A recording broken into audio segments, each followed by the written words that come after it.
ആ സമയം നിങ്ങളറിയും, കേരളത്തിലിരിക്കുന്നവരറിയും, ഇന്ത്യയിലുള്ളവരറിയും എന്താണ് ഇതിന്റെ ഇമ്പാക്ട് അവിടെ വരാൻ പോകുന്നത്. ചെറുതല്ല. ഇപ്പോ മനസ്സിലാക്കുക, യുദ്ധം യുദ്ധം കാരണം ഇവിടെ ഒരു ബിസിനസ്സും വീക്ക് ആവുന്നില്ല. യുദ്ധം വന്നതിന് ശേഷം ഇത് ഏതൊക്കെ മേഖലകളെയാണ് ബാധിച്ചിരിക്കുന്നത്? ഒന്ന്, ഏറ്റവും കൂടുതൽ ബാധിച്ചിരിക്കുന്നത് നമ്മുടെ ഷിപ്മെന്റിലാണ്. ഈ ഷിപ്പിംഗ് ആൻഡ് ലോജിസ്റ്റിക്സിനെ ഇത് ഭയങ്കരമായിട്ട് ബാധിച്ചിട്ടുണ്ട്. കാരണം ഇവിടെ ഈ ഹോർമൂസ് കടലിടുക്ക്, അത് നിങ്ങൾ കേട്ടിട്ടുണ്ടായിരിക്കും. ആ ഒരു സ്പേസിൽ കൂടിയാണ് ഈ പറയുന്ന ലോകത്തിന്റെ പല ഭാഗങ്ങളിലേക്കും എണ്ണയും, അതുപോലെ തന്നെ ചൈനയിൽ നിന്നും യൂറോപ്പിൽ നിന്നും ആഫ്രിക്കയിൽ നിന്നും ഒക്കെ ഇങ്ങോട്ടേക്കും അങ്ങോട്ടേക്കും ഒക്കെ ഭയങ്കര ട്രേഡിങ് നടന്നുകൊണ്ടിരുന്നത്. പക്ഷെ അവിടെ ഇപ്പൊ സംഭവിച്ചിരിക്കുന്നത്, ഈ ഒരു പ്രതിസന്ധി വന്നപ്പോഴത്തേക്കിന് അതുവഴിയുള്ള കപ്പൽ ചരക്ക് ഗതാഗതം നടക്കുന്നുണ്ട്. പക്ഷേ ഇതൊരു ഹൈ റിസ്ക് ഏരിയ ആയിട്ട് മാറിയിരിക്കുകയാണ്. ഈ പറഞ്ഞ ഹോർമസ് ഏരിയയും അതുപോലെ തന്നെ എൻറ്റയർ മിഡിൽ ഈസ്റ്റും.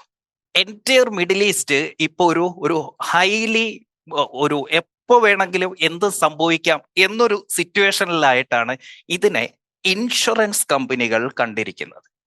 ഇൻഷുറൻസ് കമ്പനികൾ. അതുകൊണ്ട് തന്നെ ഈ പോകുന്ന ഓരോ കപ്പലിനും, ഈ പോകുന്ന ഓരോ എയർലൈൻസിനും അവര് നേരത്തെ ചാർജ് ചെയ്തതിനേക്കാൾ എത്രയോ മടങ്ങാണ് ഇപ്പോ ഇൻഷുറൻസ് ചാർജ് ചെയ്യുന്നത് എന്നറിയോ?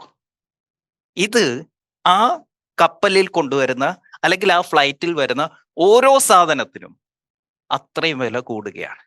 ഇനി ഇത് നേരിട്ട് ആ റൂട്ടിലല്ല വന്നുകൊണ്ടിരിക്കുന്നത്.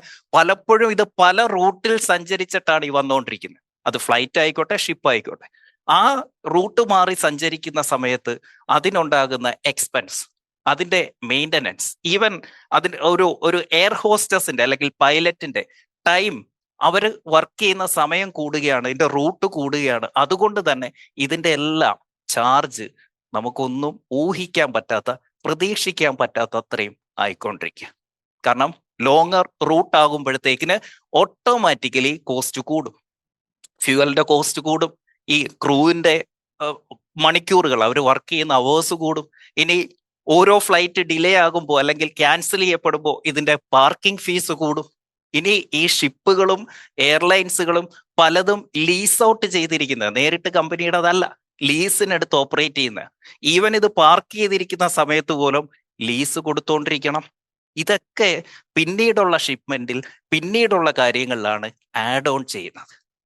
അതുകൂടാതെ ഈ ലഭ്യത കുറഞ്ഞപ്പോഴത്തേക്കിന് എനർജി കോസ്റ്റ് ഭയങ്കരമായിട്ട് കൂടി. അതുകൊണ്ട് തന്നെ ഓയിൽ ആൻഡ് ഗ്യാസ് പ്രൈസ് നമ്മൾ പ്രതീക്ഷിക്കുന്നതിനപ്പുറത്തേക്ക് പോയിക്കൊണ്ടിരിക്കുകയാണ്. ഇതെല്ലാം അൾട്ടിമേറ്റ്ലി ബാധിക്കുന്നത് റീറ്റെയിലേഴ്സിനെയും മാനുഫാക്ചറേഴ്സിനെയുമാണ്. കാരണം ഇവിടേക്ക് മെറ്റീരിയൽസ് എത്തുന്നില്ല, ഇവിടേക്ക് സാധനങ്ങൾ ഒന്നും എത്തുന്നില്ല, റോ മെറ്റീരിയൽസ് നേരിട്ട് എത്തിക്കാൻ പറ്റുന്നില്ല. എത്തുന്നുണ്ടെങ്കിൽ തന്നെ അതിനെല്ലാം ഈ പറഞ്ഞ രീതിയിൽ ഭയങ്കരമായ കോസ്റ്റ് കൂടിയാണ് എത്തുന്നത്. സോ ഇൻവെന്ററി ഷോർട്ടേജ് ഒരുപാട് വന്നുകൊണ്ടിരിക്കുന്നു.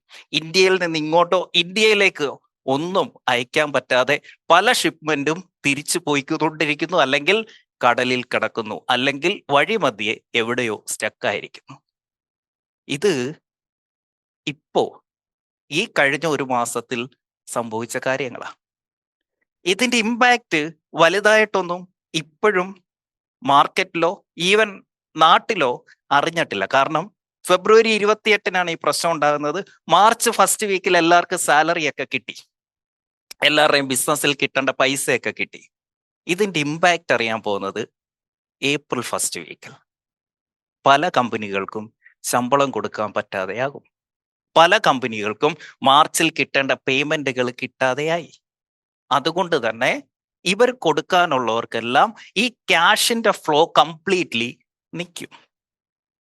ഇവിടുത്തെ ക്യാഷിന്റെ ഫ്ലോ നിന്നാൽ അത് ഈ കേരളത്തിൽ നടന്നുകൊണ്ടിരിക്കുന്ന ഇലക്ഷൻ യുദ്ധം ഉണ്ടല്ലോ, അതിന്റെ പിന്നാലെ ഈ പത്രക്കാരും രാഷ്ട്രീയക്കാരും ഓടിക്കൊണ്ടിരിക്കുന്നത് കൊണ്ടാ ഇതൊന്നും നമ്മൾ അറിയാത്ത. 9-ാം തീയതി ഒന്ന് കഴിയട്ടെ, ഏപ്രിൽ 9-ന് അവരുടെ യുദ്ധം തീരും.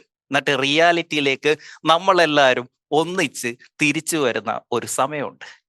ആ സമയം നിങ്ങളറിയും, കേരളത്തിലിരിക്കുന്നവരറിയും, ഇന്ത്യയിലുള്ളവരറിയും എന്താണ് ഇതിന്റെ ഇമ്പാക്ട് അവിടെ വരാൻ പോകുന്നത്.